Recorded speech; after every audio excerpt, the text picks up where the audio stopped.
예.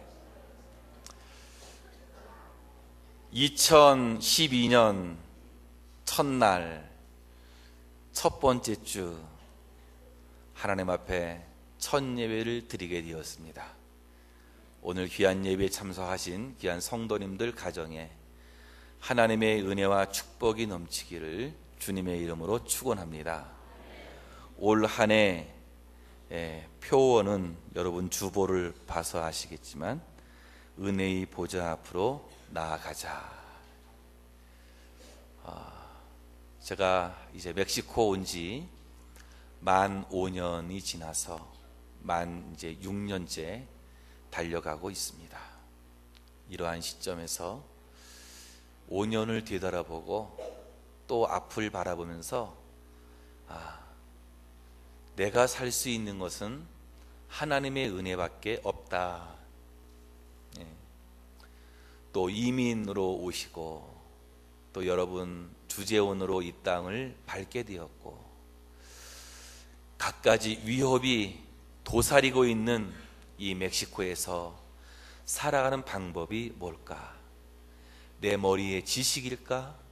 아니면 내가 가지고 있는 어떤 능력일까? 힘일까? 아무리 생각하고 고민하고 기도해봐도 하나님의 은혜가 아니면 살 수 없다. 여러분이 하나님의 은혜를 사모하고 그 은혜로 살아가는 귀한 분들 되시기를 주의 이름으로 축원합니다. 필립 얀시는 은혜는 이 시대의 마지막 최고의 단어다 그렇게 얘기했어요. 그레이스, 이건 하나님께서 우리에게 주시는 거저 주시는 선물인데 이것이 이 시대의 마지막 최고의 단어다라고 했습니다. 아무것도 볼품없는 시골 농촌의 어느 작은 교회, 다 낡아 빠졌고 성도들도 그저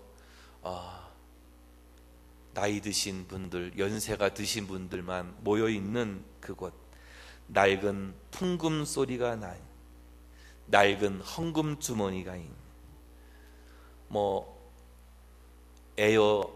에어 시스템이 잘 되어 있지 않아서 후덥지근한 그런 곳에 냄새가 이렇게 저렇게 나는 곳, 대도시에 번쩍거리는 휘황찬란한 네온 사인들, 높다란 빌딩들을 바라본, 그러나 하나님의 은혜는 허술하고 볼품없는 하나님의 교회에 있었음을 우리가 볼 수 있습니다. 고든 맥도날드라는 아주 유명한 작가이고 목사이시며 훌륭한 설교가이신 이 목사님이 무슨 일을 하든지 사실 세상은 교회보다 훨씬 더 낫게 한다. 세상에서 한번 불우이웃돕기 하면 얼마나 뻑적지근하게 잘하느냐, 건물을 지을 때도 얼마나 높다랗고 고급스럽게 짓느냐, 어떤 계획을 추진해도 얼마나 잘하느냐. 그러나 세상과 회사가 못하는 것이 하나 있는데 그것은 세상은 은혜를 베풀 수 없다는 것입니다.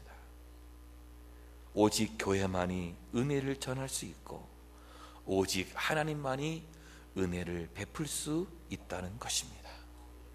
지난 한 해 잘 사신 분도 계시고 힘을 다해서 살았지만 별 성과 없이 사신 분도 계십니다. 아무리 생각해도 우리들이 사는 것은 하나님의 은혜다. 내가 잘 사는 것도 하나님의 은혜, 내가 못 살기 때문에 하나님의 은혜가 더 절실하게 필요하다는 것입니다. 이 세상에서 하나님의 은혜가 필요하지 않는 사람은 없습니다. 지금 행복이 위협받지 않는 인생이 없고 행복이 위협받지 않는 가정이 없습니다. 때로는 남편 때문에, 때로는 아내 때문에, 때로는 자녀 때문에, 때로는 사업 때문에 힘들어지고 어려운 때가 얼마나 많이 있어요. 그러나 그 힘든 것이 우리를 삼키지 못하도록 하는 것, 그것이 바로 믿음의 힘인 것이에요. 믿음의 힘은 뭐냐? 세상에서 상처받고 세상에서 어려운 일 당하고 큰 장애물을 만나고 내가 잘못되어지고 힘들고 어려울 때에 그것이 나를 삼키고 나를 이끌고 가는 것이 아니라 내가 힘든 모든 것을 나로 하여금 삼키지 못하도록 하는 것, 그것이 바로 믿음인 줄 믿습니다. 믿음이란 삶의 미완성을 지혜롭게 수용해서 새로운 창조를 해나가는 것이 믿음이에요. 내게 다가오는 수많은 어려움들, 지난 한 해 얼마나 어깨가 무거웠습니까? 수고하고 무거운 짐진 자들아 다 내려오라, 내가 너희를 쉬게 하리라고 우리 주님 말씀하셨어요. 그래서 오늘 이곳에 온 줄 믿습니다. 여러분 힘들고 어려워요.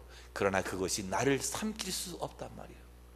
믿음의 사람들은 힘들고 어려운 곳에 나를 삼키지 않도록 내버려 두는 삶이 아니라 그것을 극복하는 사람인 것입니다. 요셉의 생애를 보세요. 사람에게 실망해도 요셉처럼 실망한 사람이 있겠습니까? 17살에 형제들에게 팔려나가서 13년 동안 실망스러운 일을 얼마나 많이 겪었습니까? 바르게 살면 살수록 어려움이 다가오는, 정직하게 살면 살수록 실망스러운 일들을 만나게 되었어요. 그럴 때마다 정신 버뜩 차리고 실망이 자신을 삼키지 않도록 자신을 지키고 있는 것. 수많은 세상의 유혹이 와도 자신을 지켰습니다. 만일 그가 누구에게 실망했다고 신세 타령만 했다면 이 요셉은 어떤 사람이 됐을까요? 축복의 사람? 축복의 통로가 되었을까요? 아니에요. 그는 아마도 폐인이 되었을 거예요. 그는 자신에게 다가온 수많은 실망스러운 일들, 거기에 불평과 불만과 원망하지 않고 미래를 바라보고 달려갈 수 있었어요. 그것이 뭐예요? 하나님의 은혜를 사모하며 믿음으로 사는 우리의 삶인 줄 믿습니다. 그럴 때에 미래가 열려가게 되는 것이, 때로 사람이 어려움을 당해 잠깐 분노할 수 있지만 습관적인 분노는 금물인 것이죠. 자신만 어려운 것이 아닙니다. 사람은 누구나 갖가지 절망과 아픔을 가지고 살아. 저 사람은 아무 어려움이 없겠지, 사는 것 보니까, 옷 입고 다니는 거 보니까 잘 되는데, 아니에요. 그 내면을 살펴보면 굉장히 어렵고 남이 알지 못하는 가슴앓이를 하고 사는 것이 우리의 인생인 것입니다. 그분들도 아픔이 있는 것이죠. 그러나 아픔이 있어도 하나님을 믿는 사람들은 결코 쉽게 불행하지 않는 것이에요. 여러분 모두가 어려움이 있고 아픔이 있지만 그것에 굴하지 아니하고 더 좋은 행복의 길을 걷는 귀한 분들 되시기를 주님의 이름으로 축원합니다. 이 어려운 삶 살아갈 때에 정말로 살아가야 하는 우리의 삶의 현실을 생각해 보면 참 힘들고 어려울 때가 많이 있어요. 그래서 우리는 하나님의 은혜의 보좌 앞에 나가야 된다는 것이에요. 그분께로 나가야 된다는 거예요. 왜 그러느냐? 왜 그분에게 나가야 되느냐? 첫째로 우리 인생은 연약한 존재이기 때문에 그래요. 여러분 다 잘 돼요? 안 그래요. 자기 생각같이 안 되는 거예요. 아주 작은 일에도 상처받잖아요. 뭔가 일이 엉키기만 해도 우린 쉽게 마음이 다쳐버리잖아요. 참으로 우리 인생은 연약한 존재예요. 그래서 하나님 앞으로 나가야 돼요. 오늘 말씀 15절에서도 우리 연약함이라고 이야기했습니다. 우리 예수님은 우리의 연약함을 동정하시고 그거를 다 체험하시고 그거를 다 마음으로 느끼고 있는 분이다라는 거예요. 성경은 우리 인간을 말할 때에 진흙이다, 토기다라고 얘기해요. 하나님은 토기장이, 진흙을 가지고 이렇게 만드는 사람이에요. 우리의 모양이 다 틀리잖아요. 하나님께서 다 여러분을 빚은 줄로 믿습니다. 우린 다 흙이에요. 흙, 진흙으로 만들었기 때문에 여러분, 이 물컵도 얼마나 쉽게 잘 열 처리를 했고 잘 구워서 만든 거 아니에요? 그러나 진흙, 토기는요 잘 빚어지지 않았어. 우리 알잖아요. 한국에서 항아리, 예? 항아리가 얼마나 잘 깨져요 그거. 예? 제가 어렸을 때 숨바꼭질 하다가 뒷마당에 있던, 예? 그 항아리 뒤에 숨었어요. 야, 누가 나를 찾을까? 근데 잘못해가지고 빈 항아리를 밀어버려가지고 그걸 깨트렸어요. 그래가지고 대박으로 혼났잖아요. 야, 이놈의 자식이 항아리를 깨트리라니. 아니, 내가 더 건드렸는데 깨졌어요. 엄마는 그냥 안 들어주시는 거예요. 우리 토기 같은 인생은 깨지기가 쉬운 거예요. 질그릇은 보잘것 없을 뿐만 아니라 아주 잘 깨집니다.